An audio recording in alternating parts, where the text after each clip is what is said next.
Okay, we've reset the exercise. I got the dogs here. I'm going to give a treat here and there. All right, now we're going to have a knock at the door here in a minute, and then the guardian is going to be actually the one who's going to answer the door himself this time. So again, we want to make sure we're recreating this as normal as possible. So normally, this is different, but we'd have the TV on and all the stuff that normally happens. Walk, go ahead and casual.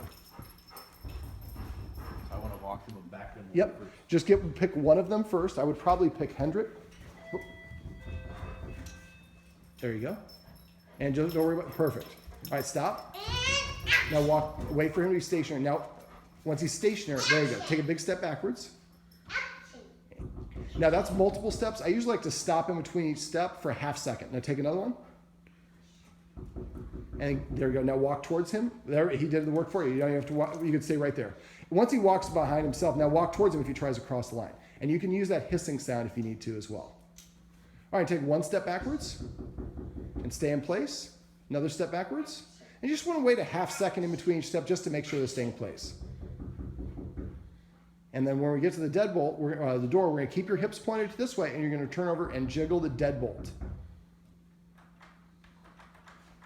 So you see that little lurch forward.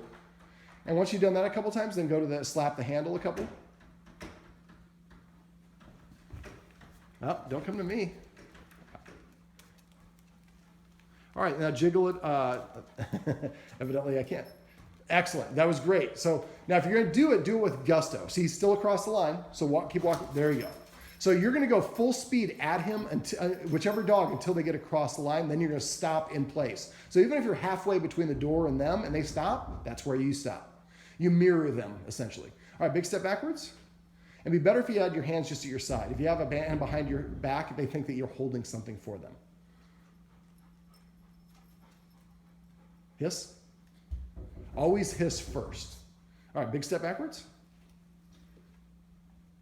And once if they stay in place after half a second, go ahead and do it again. And let's just jangle the handle. Open it a crack. Step forward as you open it the rest of the way. There you go. Now step back and jiggle the deadbolt. Or there you go, the glass handle. Now go ahead and push it open a little bit. Brian will open it and come in behind you. Keep your hips pointed here. Take a step forward. I always step in front of my guy. There we go, boom.